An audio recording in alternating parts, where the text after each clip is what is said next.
listening to the Cross'em Wrestling Entertainment Podcast.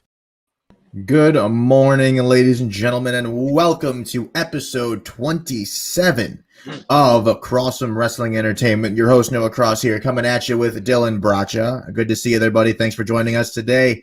And obviously, Tyler Bard. And just a quick note for some of you over here on the East Coast, we have a big snowstorm currently rumbling outside of our doors. And Tyler's, I think, connection is being just a little messed with. So that's why you're not going to see his beautiful face today. But we do have his beautiful just my lovely voice emoji, just his voice and his emoji that our good friend Drew made that you'll see on his Twitch streams. Because don't forget, we stream on Facebook, YouTube at Bard Cross Entertainment, and Twitch at tbard5195. And you can also find us anywhere where you find your favorite podcasts. So and quick correction, this emote was made by Rachel.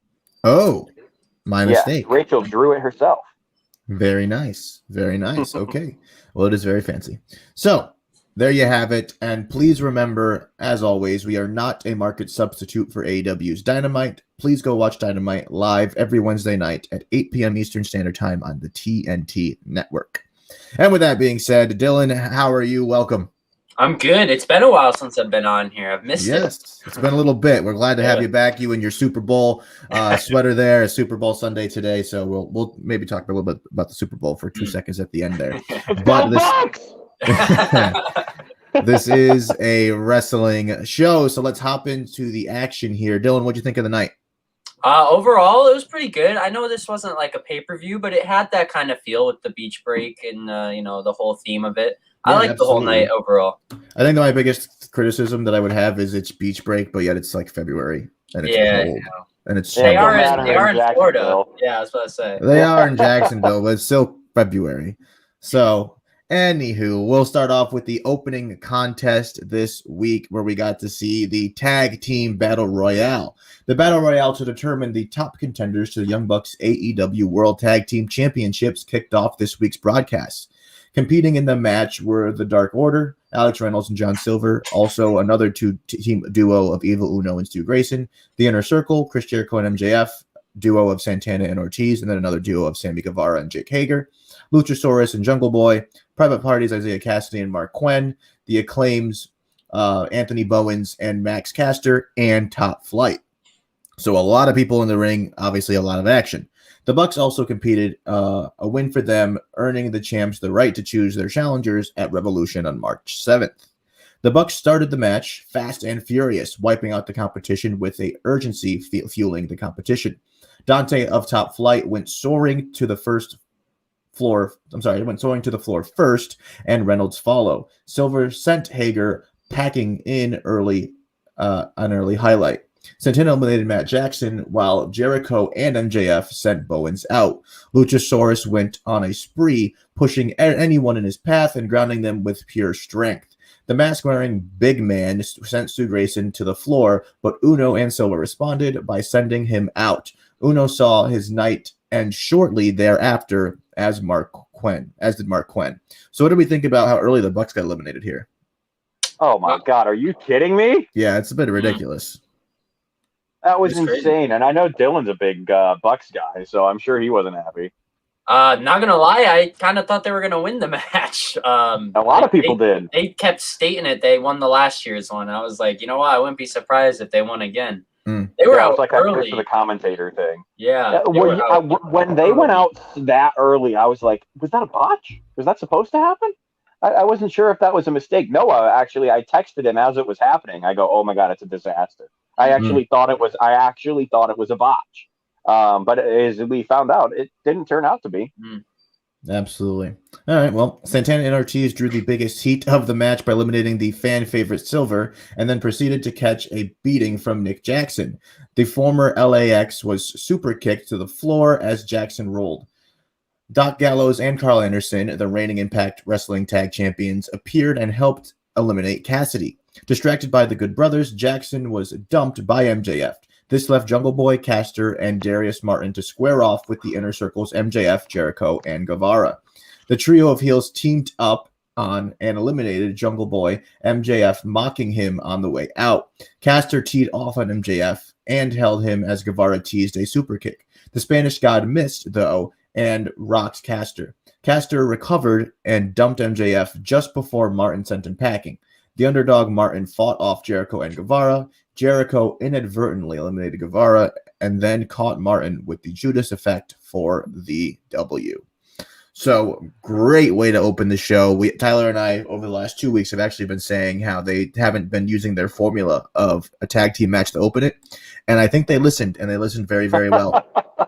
They're like, oh, you like tag teams, huh? Exactly. This is like a wet dream for Teddy Long. He loved every single second of this. So, Dylan, what do you think of the opening contest? Oh, it was great, and I am happy with who won. I think that's going to be an exciting match come Revolution. Jericho and MJF and the Young Bucks. My fear is that this is the crumbling end to the Inner Circle. So I'm not sure how that will go. Yeah, especially with that moment later on in the night where Sammy walked out of the locker room. It's not looking great, and it seems everyone but Sammy and maybe Hager are on board right now. So maybe we just lose Hager and Sammy. I don't know. Maybe they go off and peel off as their own tag team. I was disappointed a little bit though. I was really hoping Jungle Boy would pull off this win, and he got eliminated rather unceremoniously at the end there. And I guess it makes sense because they already have their storyline with FTR. And I swear to God, FTR, if you hurt one hair on Marco Stunt's head, I swear to God. I'm going to be pretty upset about that, but that storyline is pretty incredible, so I get why he didn't win. Yeah, no, absolutely, I agree with you there. The storyline that they're going into is good, so they're not really going to derail and change course just because of this amazing championship opportunity, but they'll be there. I think right now Jungle Boy has the most fan support out of any single wrestler in AEW. It is absolutely insane the amount of hype he gets when he comes out to the ring with everyone singing his entrance music now. I think he's one of the best things going in AEW. Yeah. I could totally get behind that and totally agree with that. So that doesn't shock me at all to hear that opinion, but I agree. And that brings us into a segment, not a match, but a talking segment here where we'll maybe get some answers here. Darby Allin and Sting address the Revolution street fight. Ahead of Revolution on March 7th, TNT champion Darby Allin and his mentor/tag team partner Sting made their way to the ring for a promo with Tony Schiavone. Schiavone announced Allin will defend his TNT championship against Joey Janela before Revolution. But before he could continue... Random. I mean, okay, why not, right? Darby's a fighting champion. Taz and his team interrupted the proceedings. The human suplex machine said that they were not allowed in the arena after beating up staffers last week. They will be in full force next week watching Allin defend his title because we just love watching people stand on the ramp, in the middle of matches. It's not awkward at all. Even though like half the arena is empty, just go find a seat. Literally go find a seat. Sting revealed he will be there next week too, to make sure things remain one-on-one. He issued a warning to Ricky Starks, too. He said, you say when you look into the Stinger's eyes, you don't see the icon anymore. Maybe you need to take a closer look. So, fighting words there by Sting. It's getting a little exciting. Tyler, what are you thinking about this? I think it sounds like the Stinger and Darby Allin about to get their asses kicked for the first time next week. I think they have finally pissed off Taz and crew enough that they are not going to cower and run. And I think I think Powerhouse Hobbs is going to get his hands around the neck of Stinger. And I think they're going to finally look like they're a little bit too weak to be able to go into this street fight. But we all know when it gets out and there is no holds barred and the rules no longer matter, that Darby and Sting have the upper hand. Absolutely. I agree with that 110,000%. Dylan. Yeah, I'm going to agree with that take. I'm getting kind of bored of, them just coming out and talking. So to really start packing this up and getting people ready, I think a brawl has to go down. Whether it's, security gets in the way or they just get beat up. I think we need something to start getting excited for this match. No, definitely. Speaking of beat up. Oh, jeez. All right. Yep. You're correct. You're correct. Anyway. Yes, I agree 100%. I am more than ready for some action to take place. I still don't know how I feel about Sting wrestling, but he's a grown man, so we'll see what happens. Is this really going to be a wrestling match or a spot fest? It might be I don't know. cinematic fest. That's true. It could be a cinematic match. That could definitely be an option. Pre-filmed one? I could see it because that's what he wanted with The Undertaker. This is true. Before. So I wouldn't be surprised if that's what he wants to take, especially for a first match back. Yeah. Because the last time they did a street fight like this, it was the Best Friends versus Santana and Ortiz, and that was AEW's very first 5-star match. And it was beautiful. It was an amazing match. Right. So I think it has a lot of potential to be an incredible match, and I think that's probably what they're going to go off of. But you could be right because it's Sting. Maybe it is pre-recorded, and they're going to do a lot of cinematic stuff. It definitely could be, and I'm really excited to see where the direction with that goes. You know what's exciting about that, Noah, is that we don't know. Right. We can't predict it. That's why it's great. They're killing it right now. They keep us on the edge of our seats every week. This is why there's very few wrestling shows that I've tuned into every single week for the last 5 years. This has been every single week I tune in live. No, most definitely. It's can't miss action, as some people would coin it, and which is always exciting. And that brings us into another match here. We got some women's action as we got to see Thunder Rosa take on Dr. Britt Baker, DMD. Britt Baker. Always great having Britt Baker on the show. I feel like she elevates into the next. Incredible wrestlers, too. Oh, yes. Oh, yes.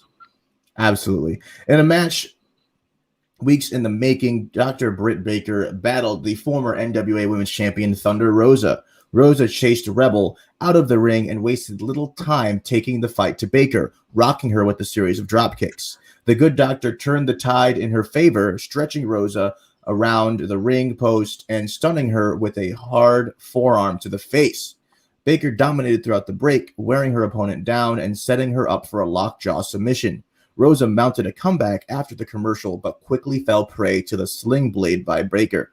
A big kick further rocked the former. Baker delivered a shoulder breaker, but still only managed a 2 count. She struggled with the glove that sets up her finisher. The commentary team, that was so funny. That was such like a cringe moment in the match where she couldn't get the glove on. I was like, oh, God, COVID reasons. I get it, but please. Yes, exactly. No, so basically the commentary team were making excuses for Baker. Yeah, right. Is what we'll say there. All right. She managed a running stomp and tried for the lockjaw. Rosa countered, Baker countered, and the babyface ended the grappling with a side suplex. As Rosa sought her finisher, Rebel entered the ring and pulled off one of the turnbuckle pads. Rosa relinquished the hold and dropped the assistant. Baker eventually caught Rosa, sent her into the exposed turnbuckle, and scored the win with the lockjaw by referee stoppage. The babyface unable to defend herself. I thought this match was awesome because Britt Baker won. So, besides my absolute bias, Dylan, what'd you think, sir, of this women's action?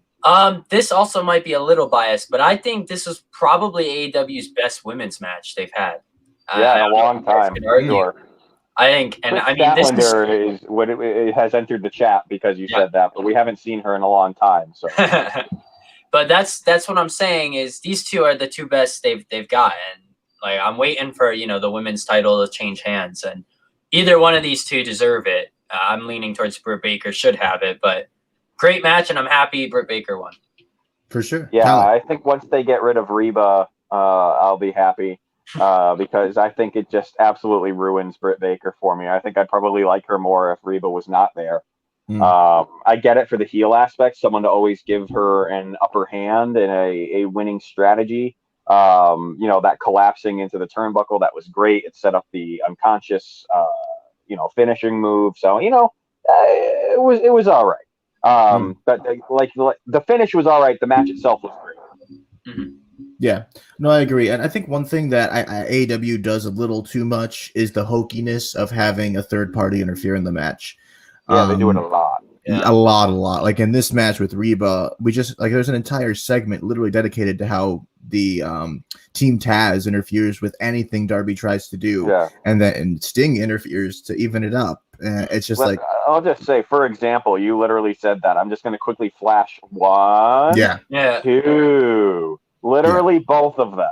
But we'll definitely cover that, and you'll understand where we're coming from. Exactly. And with that being said, after some great women's action, we obviously got to roll into some other action. So we're going to go from Dr. Britt Baker, DMD, to Clovercrest Media, CMG. That was When good. I was 12 years old, I became a Jack Nicholson superfan. This happened almost overnight on an evening in February 1997 when I first saw The Shining. Here's Johnny! In those 20 plus years, I never stopped being a Jack superfan. I want the truth! You can't handle the truth! Get ready for You Don't Know Jack, hosted by me. Subscribe today on your favorite podcast platform. Clovercrest Media Group presents a CMG podcast, Keys to the City. Keys to the city, baby. When you see us, so you know. Crossed up by Kobe, little floated to Shaq, and then Shaq goes like this, and the rest is history. Pay attention! Don't tell me what to do, Devil Woman. But speaking of those Lakers, but I hold on, stun. But I didn't make I said Denver's gonna win. Yeah, you did. You said that. There's no other show like that. Clovercrest is doing great things right now. Streaming everywhere. Looking for a casual baseball podcast to listen to? Well, Baseball with the Bard, presented by Clovercrest Media, has just what you're looking for. Tyler Bard and Noah Cross cover a wide range of happenings in the MLB, and then dive into a deep focus on the Red Sox and Yankees. Join us every Sunday at 11 a.m. Eastern Standard Time for your weekly dose of Baseball with the Bard.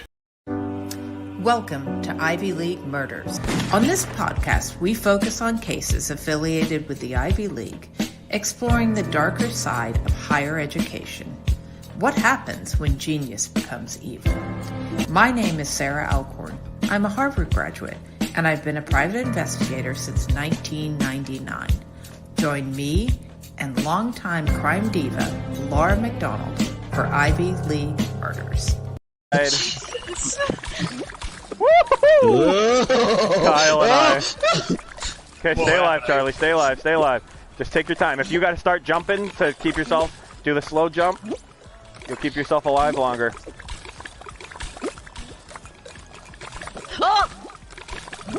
Who was that? Was that you, Meg? Yes. Oh, I died. No! It's okay. All right, Kyle, me and you. We'll get the 7th win right now. Unicorn still holding on. All right. They're gonna take each other out, Kyle. I don't know. Yeah, well, there's a dino. All right, Kyle, me and you, bud. Let's see what we got. Cheers. All right. Nice. 7 personal wins today. That is insane. That is definitely the most I have ever had on. And there you have it. Tyler on his Twitch stream, TBard5195, always killing it. And I have yet to get a single win in Fall Guys. Granted, I don't play it. But Tyler knows how bad I am. I don't. My crown rank is like mid 200s now. Good Lord. Wow. I'm only 20. No, hold on. I'm 16 crowns away from my first golden costume. We're almost there. Well, join Tyler as he streams and such. We may or may not be on later today, but we'll see what happens. And with that being said, we'll hop back into the action here from the previous episode of Dynamite. But please remember that we are not a market substitute for AW's Dynamite. Please go watch Dynamite live every Wednesday at 8 p.m. Eastern Standard Time on the TNT Network. And that's going to roll us into Hangman, Adam Page, and Matt Hardy versus Chaos Project. Citing the disrespect shown by Chaos Project Serpentico and Luther toward Brody Lee Jr. a week ago, Hangman Page and Matt Hardy joined forces for a tag team showdown with the heels, as you do, I guess. Luther and Serpentico beat down and isolated Hardy for the heart of the match before the hot tag to Page sparked the comeback.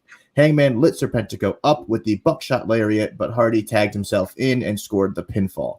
After the match, a hesitant Page eventually raised his partner's arm in victory, while Hardy flashed a manipulative look. So this is kind of going back again to what Hardy did previously with the, Private Party. Yes, thank you, Private Party.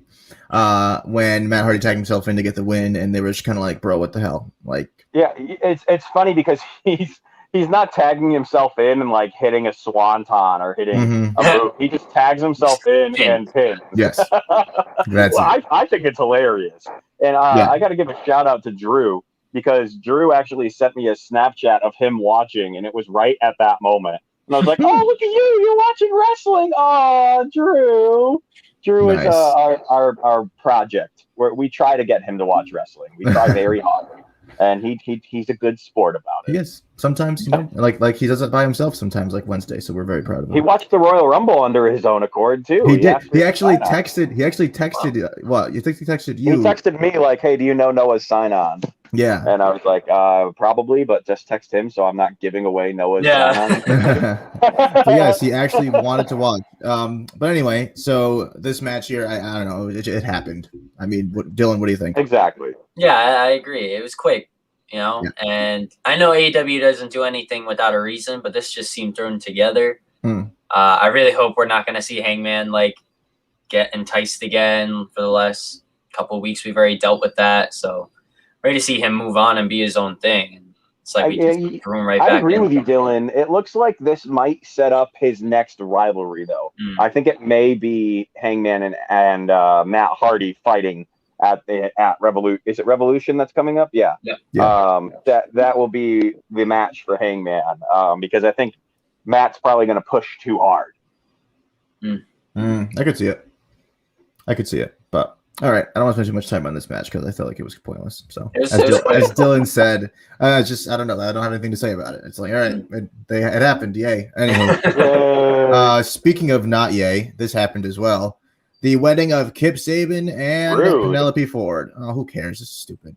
The ring decorated for a grand wedding ceremony. And by the way, do you remember the last wedding ceremony that actually had Miro a part of? Yes. Bobby Lashley. Yes. I was there. That was in Hartford, Connecticut. Right. I was with Uncle Anthony, and that unfortunately was the main event of the show. And the show wasn't terrible. Like, I was actually into it a little bit. It was Aleister Black and Buddy Murphy. That was a match that was really good. That was fun. And you were at the show, right? So there's energy that goes around with it. And then that segment of a Dylan wedding was there too, I believe. Dylan, no, I didn't make it to that one. I had something going on. But... Okay. But yeah, so college. That ruined the night, just like how this. I guess I wouldn't say this is much better. I wouldn't say this ruined the night. This is a decent wedding. It was a little cringy, but it was pretty cringy. I don't know. All right. The ring decorated for a grand wedding ceremony. Groom Kip Sabian, Best Man Miro, and Vicky Guerrero made their entrance. Jerry Lynn walked the aisle arm in arm with bride Penelope Ford, delivering her in front of the rather sinister minister, Father James Mitchell. That was great. Yes. Great. There was an exchange of vows and then rings and some I do's before Mitchell teased asking if anyone had any objections. Miro cut that off, reminding the bride and groom of the nightmarish weddings he had lived through in the past, as we just referenced before. Mitchell pronounced Sabian and Ford husband and wife. They kissed, and Miro delivered a toast. They didn't just kiss. Oh, yeah. They tongue twisted. All right. You know what? We didn't have to, say it. Okay. Miro attacked a gift he was certain was a trick, but turned out not to be one. Chuck Taylor chained Miro to the bottom rope, blasted Sabian, and knocked Ford into the cake. Orange Cassidy appeared and joined Taylor, standing tall and leaving the best man seething with anger. We all know that if there's a cake in any capacity, whether it's a birthday, an anniversary, or a wedding, somebody is getting... obviously not the cardboard cake. Yeah. Someone's going on cake. Someone's going in the cake. Cake's going in someone's face. That's like a wrestling rule if at this point. You can't just, not have cake in wrestling and eat. What are they going to do? Eat it? That's stupid. God. She was all beautified up, and she gets launched into the damn cake. Save it. God, it didn't need to happen. Leave Penelope alone. It didn't need to happen. This whole wedding didn't need to happen. Yeah. I'm not even gonna get your. I'm not even gonna get your opinions. No, it was good. It was better than some we've seen in the past. If we're comparing it to like WWE. I was kind of expecting something to happen unexpected. Like I kind of was like, Orange Cassidy makes sense, but I don't know. Maybe Trent comes back or something happened. Like he's still injured, I believe. Right, but I was like, something should happen, and I don't know. It's lackluster. Oh, we got the handcuffed ankles, which were also super, which was also super awkward. But it happened. Just stood there and had it put around his ankle like it was nothing. I'm like, that's weird. He was like, I don't feel anything. This is normal. My ankles normally have things being wrapped around them as I talk. maybe he's into that. Maybe he's into that. We don't know. Oh yeah, him and Lana are definitely Lana on the show. We don't know. All right. Anywho, what? Noah? Anywho, let's get back to some wrestling here for the love of everything. I guess that's a good idea. Yes, it is called Crossing Wrestling Entertainment. As we got to, I don't know if I have this on. Oh, here we go. The lumberjack match between Lance Archer and Eddie Kingston. The smallest group of lumberjacks ever surrounded the squared circle as Lance Archer and Eddie Kingston squared off in a rematch of last week's show. By the way, that was a natural reaction to me laughing because Tyler and I write each other's scripts. I write the baseball scripts, he writes wrestling. So, and we don't like to look before if we can help it. At least too in depth.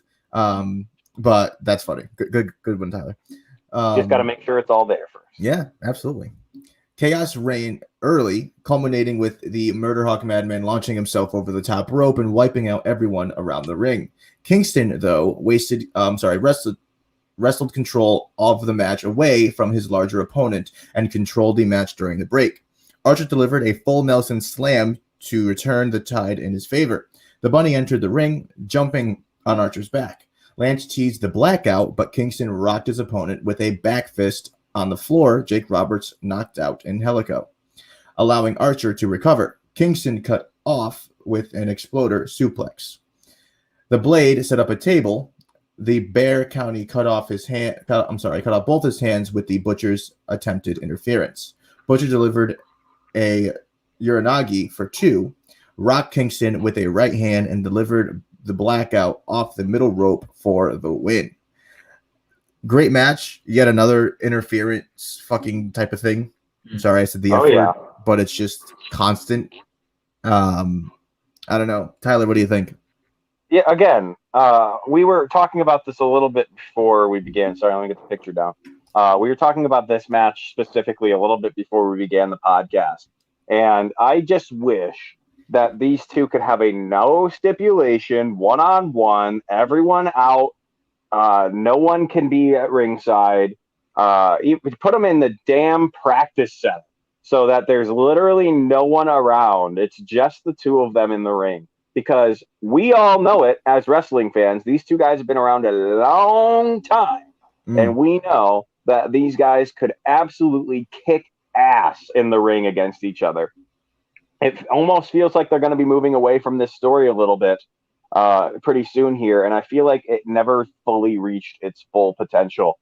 And that is sad. But they kept throwing these dumb stipulations on top of it. The only spot in this match that really stood out to me was when Archer had the Bunny up in a crucifix, and it looked like he was about to absolutely hurl her across the ring.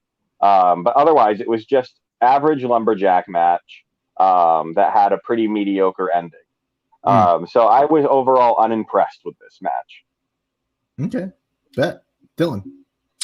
Yeah, I'm not a huge fan of lumberjack matches to begin with. I don't, unless they're really, there's just really not a point. Like the heels attack the faces and then the faces attack the heels. And it's like, same thing. Like literally there's nothing different in any lumberjack match.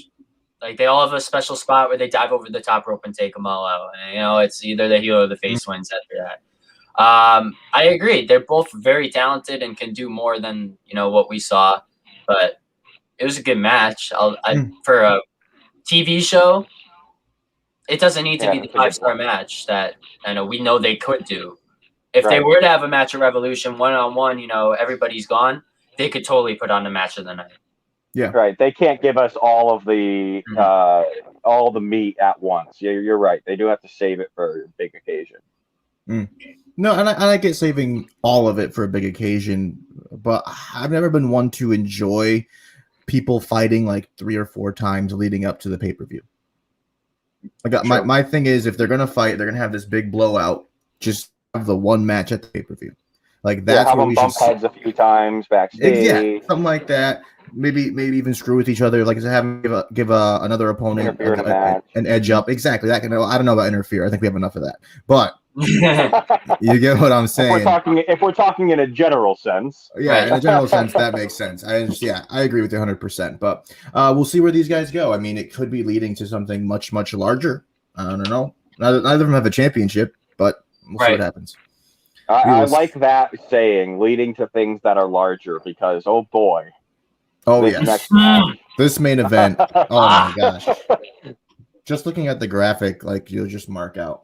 As Who we got would to have see thought a year ago that you could have these 6 people on screen together in AEW? Mm-hmm. It's crazy. Man. Or in any company. Honestly, yeah, but you know, we don't talk about them. Yeah. And I'm saying anywhere, like even like independent circuit. Like, you know, gotcha. It doesn't matter. These 6 in a ring at the same time was just like, you know, you told me this was gonna happen 5 years ago. Like, all right, come on. Let's hilarious. Right, yeah, exactly. good one. You know, it's like you know, it's like what do you want for Christmas? You know, and saying you tell Santa you want this match, and he's gonna ask you what color. He's gonna ask you what color you want your dinosaur. All right, like it's just right. not one of realistic. these guys was in Japan. 4 of them were in WWE, and one of them was in Lucha Underground. Yeah. Or no, actually Impact, I believe. Yeah, right, exactly, in TNA at that time. So now all of them are fighting in the same place while respectively being in different shows. So absolutely insane what AEW is doing right now to see all of these different guys from different shows fighting each other. Love it. Absolutely. And let's hop into it as we saw Jon Moxley, Rey Fenix, and Pac take on Kenny Omega and the Good Brothers. The main event of Beach Break saw AEW World Champion Kenny Omega partner with Impact Wrestling Tag Team Champions the Good Brothers to battle Death Triangle's Pac and Rey Fenix and former World Champion Jon Moxley. The heels controlled early, working over Pac, but the Tope Suicida by Moxley allowed the anti-heroes to stand tall heading into the break.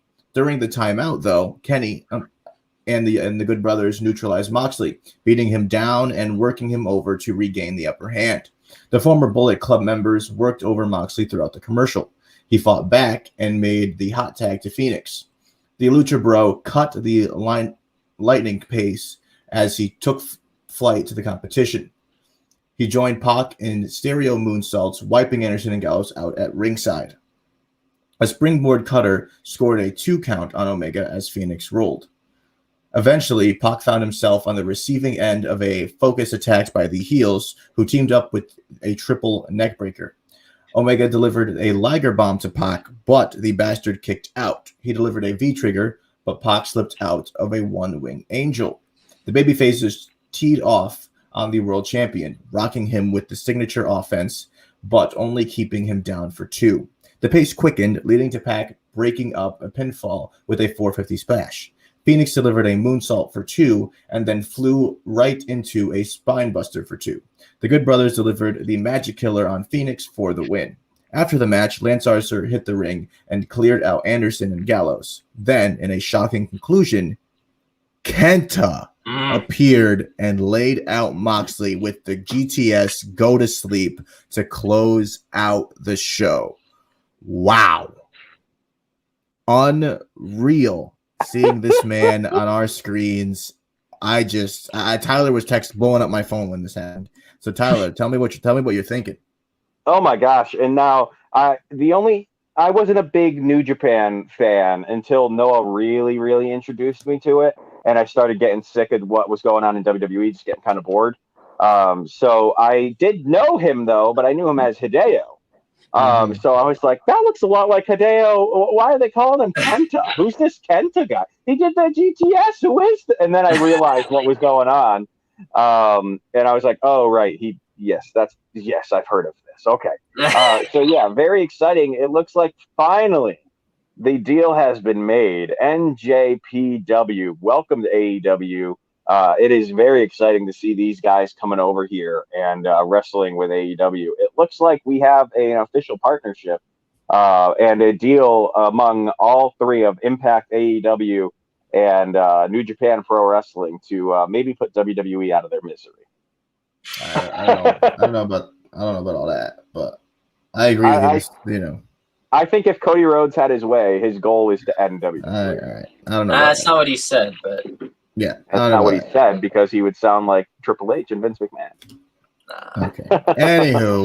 Anywho, Dylan, what'd you think of the match here and Hideo making his debut? You want to talk about unexpected? I couldn't believe that he showed up in GTS Moxley, and I do know that Moxley showed back up in New Japan, and I was like, either they have like a two-way contract or a deal's coming, and this sealed the deal that New Japan and AEW are working together, and that is so exciting. The match itself was great, back and forth. I think the only thing I can't get behind is Pac being a face. The whole his gimmick is being the bastard. Nobody likes him. I don't really like him as a face anymore, but it was a great match. Yeah, I get what you're saying there. I think that's why we went with the term like anti-face. Like, they're not fully faces, but they're the ones we're cheering for. So technically they're the face. But yeah, oh no, he's so much better as a heel. He always has. Exactly. Yeah. Always has been. Absolutely. No, I can agree 110,000%. Always better as a heel. The main event was really good. Quick pace, a lot going on. And then to end it with that's how you end a show, as we always say. That is how, okay, thanks, Tyler. Thank you.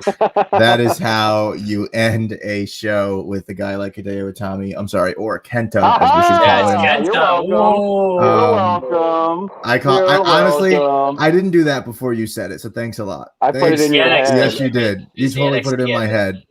So I'm excited to see what happens here. Quick round here. Dylan, do you think Kenta will stick around?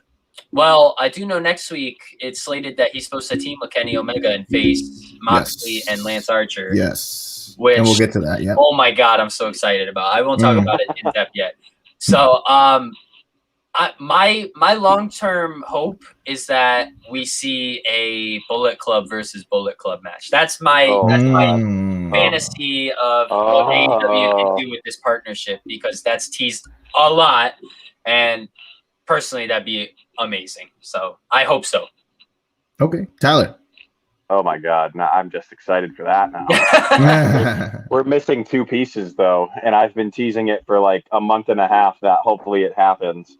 Could get maybe the Prince and Shinsuke Nakamura back onto one of these two shows would make it so much more incredible to finally get the club versus the club. Oh God, I'm excited now. Don't put that in my head, Dylan. Hey, it's just dream matches. I could do those all day. Yeah, next we're gonna get Undertaker versus Sting. And I know Noah liked it. Noah? Yeah, loved it. Absolutely. Oh my God. Sorry. Yeah, I agree with you guys. I'd love to see Kenta stick around. I don't know about that Bullet Club thing you're talking about. That sounds a little bit much. Really? Yeah. I don't know. As by a little bit much, I mean, I just don't see it happening. Okay. That's. I mean, mountains would have to move. That's a lot. Granted, nobody in the beginning of this, nobody thought New Japan or AEW would have any relationship. So the fact that they're having a relationship is good. But I especially Tyler's take on the Finn Balor and I don't see that one. I mean, there's definitely a Bullet Club in. There's a Bullet Club in New Japan. Definitely. You know that my hope is domination. Like, that's all I want is for them to become the prominent wrestling company in the world. That is hence why I'm going to continue showing this graphic over and over again. So yeah, no, I anything they can do to make themselves number one. They all say it's not about being the best. More wrestling's better for everyone. No, it's about being the best. Take over, and then wrestling can be for everyone. Once you're in first place, then be humble. Yeah, but we saw that before. Hi, Courtney. Go ahead. Let's not forget that WCW versus WWE was the thing. WWE was phenomenal at that point. They won. They bought them out. And what happened to WWE after that? Well, they were the only company. Right. Well, they weren't. Once they bought them out, no one dared step up. Exactly. That's what I'm saying. And WWE has gone stale for most part. So AEW could do the same thing. They could be phenomenal for a couple year stretch, right? They buy them out, and then they have no competition. That's not happening. I don't think it will. I'm just saying that in Tyler's hope that they dominate and take over. I don't want WWE to cease to exist.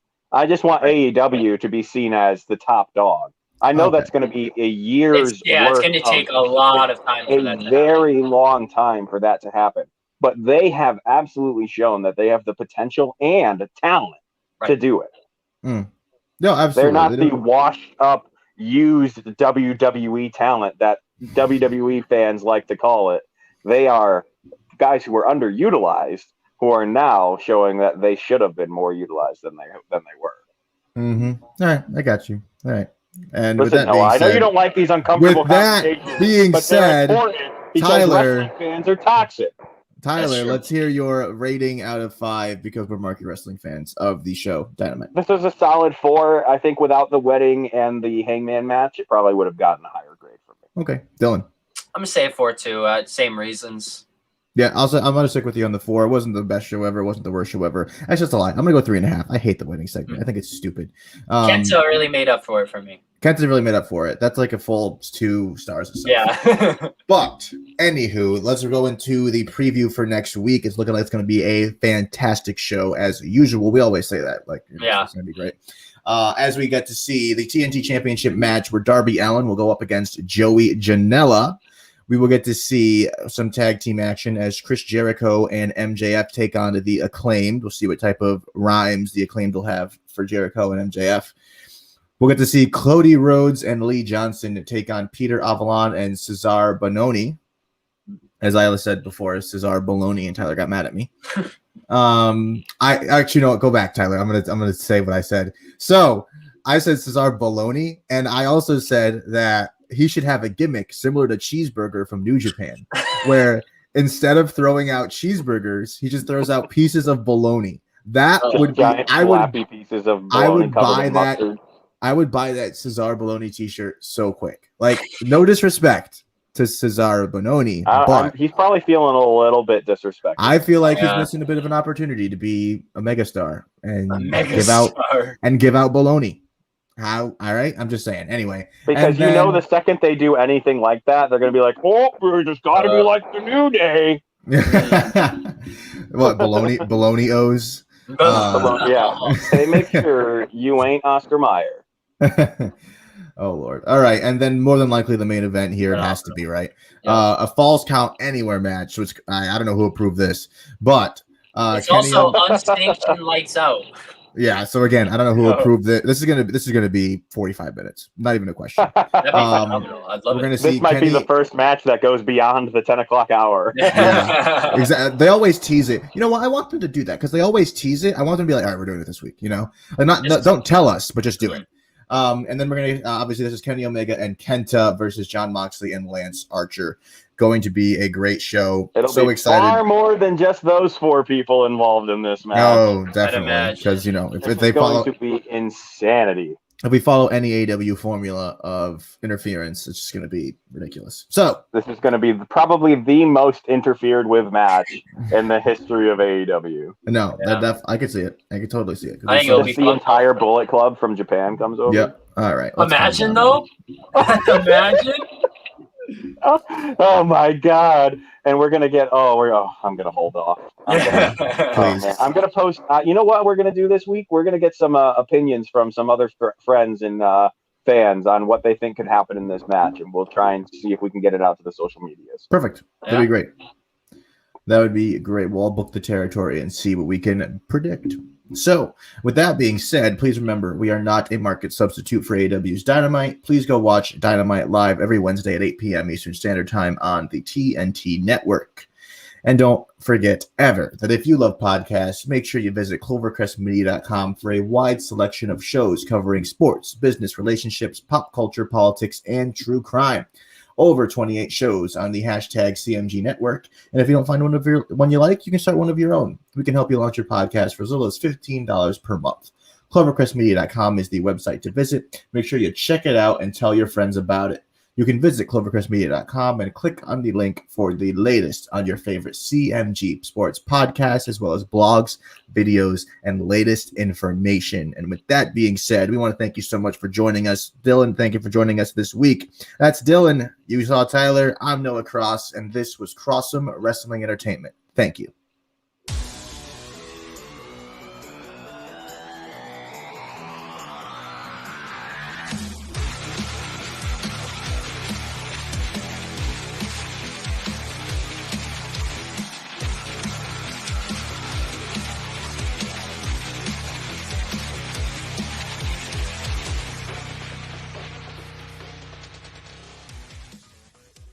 You're listening to the Crossum Wrestling Entertainment Podcast.